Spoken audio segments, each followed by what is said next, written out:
J'ai connu en Autriche une dame très riche qui était une des speakerines les plus célèbres de la télévision autrichienne. Toutes les fois que je passais à Vienne, elle m'accueillait chez elle, un immense appartement. Il était tellement grand qu'elle avait décidé d'accueillir un réfugié, puis 2 réfugiés, puis 3 réfugiés, puis 4 réfugiés, qui logeaient chez elle. Elle avait des chambres vides. Et ils avaient la clé de l'appartement. Ils entraient, ils sortaient, ils se servaient. J'ai trouvé ça extraordinaire. Cette femme riche, qui avait de l'espace, a ouvert son appartement à ces étrangers. Ça rejoint un peu la première lecture d'aujourd'hui avec cette veuve où Élisée avait cette veuve qui avait l'habitude d'accueillir Élisée, le prophète, toutes les fois qu'il passait par là. Jusqu'au jour où elle décide de lui faire une petite chambrette sur la terrasse, avec un lit, une table, une chaise. D'accord avec son mari, ils font la chose.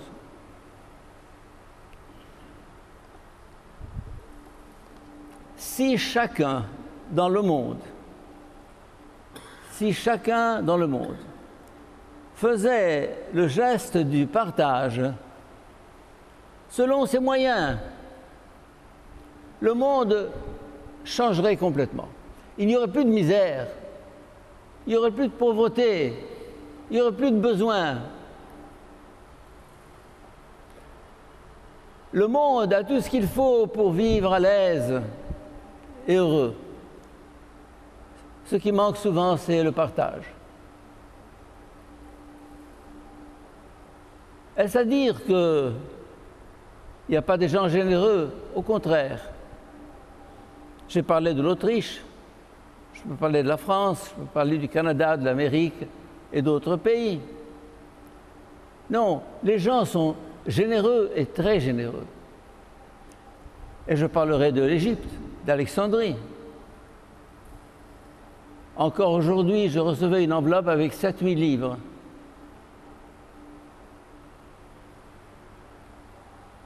Vous allez me dire, qu'est-ce que tu vas en faire?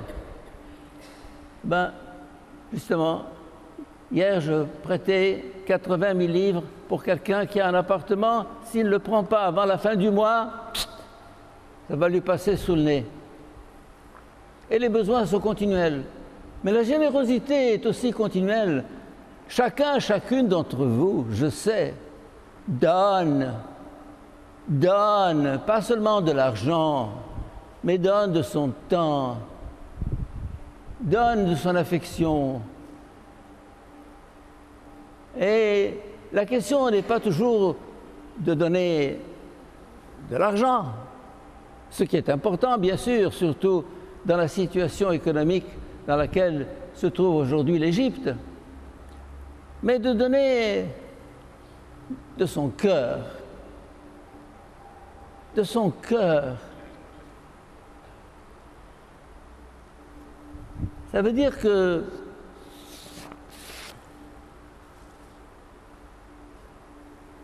souvent les gens n'ont pas tant besoin de nourriture ou d'argent, ils ont besoin d'affection et d'attention.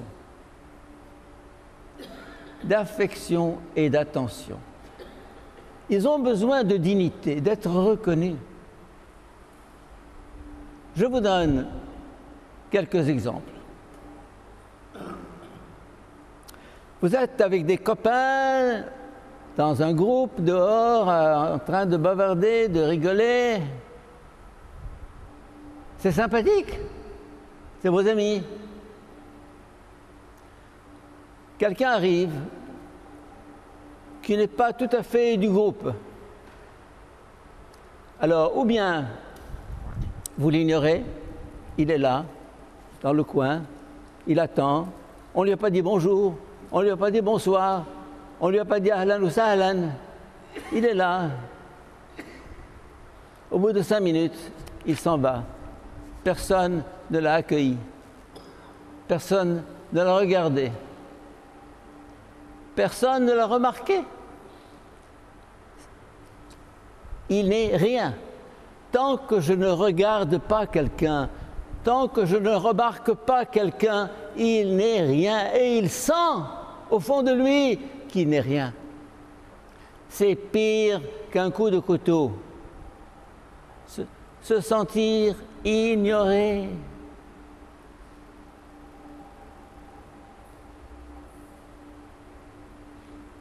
C'est terrible, ça.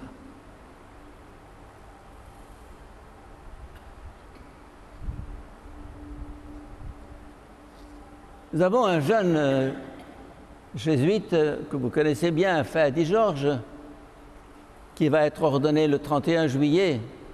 Donc, il a passé 2 ans ici, vous l'avez tous connu, et qui rentre d'Amérique. Il a passé 2 ans en Amérique.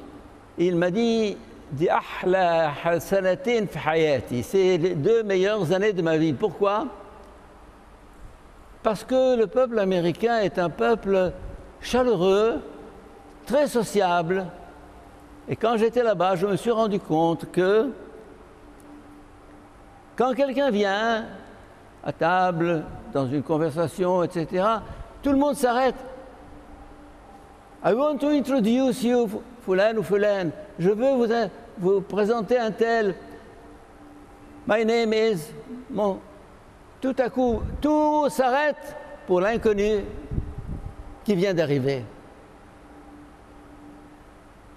Ça, c'est quelque chose. Il sent tout à coup qu'il existe, il est intégré. Ça ne prend qu'1 minute, un sourire, une poignée de main. Ah, il se sent du groupe,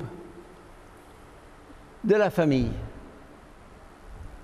Vous savez, il faut peu de choses pour faire vivre quelqu'un.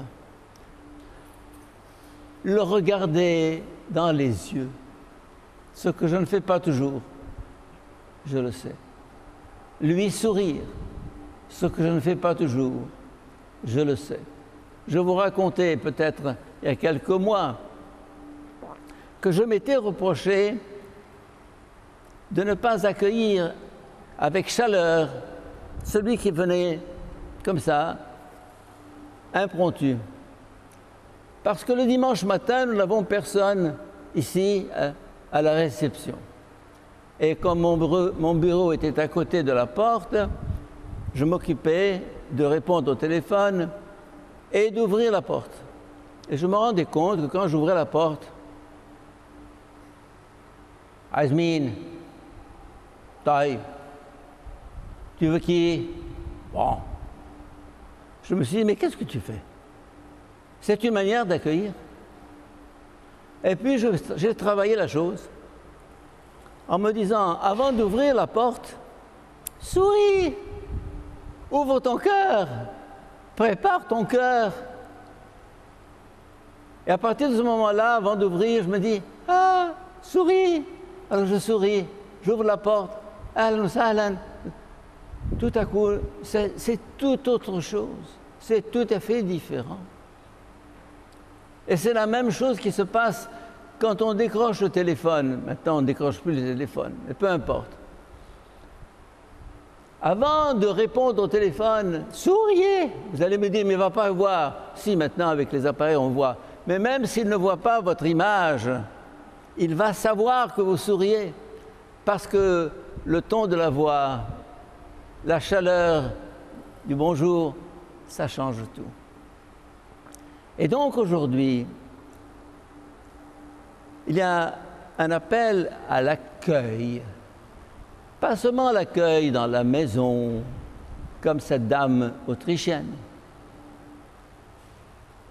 mais l'accueil du cœur le cœur ouvert.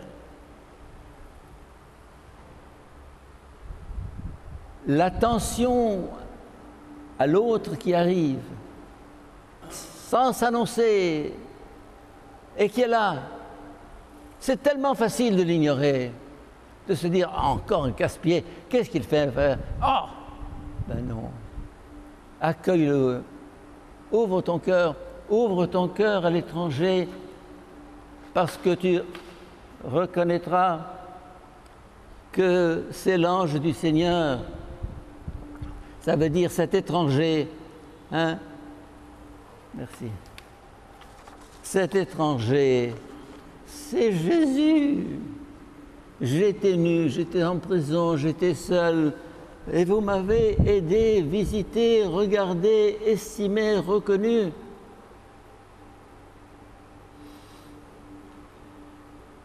C'est un travail à faire sur soi-même. J'essaye de le faire. J'y arrive pas toujours, mais c'est un travail continuel pour moi, parce que je suis un homme d'action. Action, business, doing, faire. J'aime ça. Mais le Seigneur me dit, le plus important n'est pas de faire, c'est d'aimer. Le plus important n'est pas de faire, mais c'est d'aimer. Et d'aimer les plus négligés, les plus méprisés, les plus marginalisés. Je pense par exemple aux handicapés mentaux dont certains d'entre vous s'occupent, ou des familles pauvres. Eh bien, ce sont des gens peu intéressants dans nos milieux alexandrins, dans nos salons alexandrins.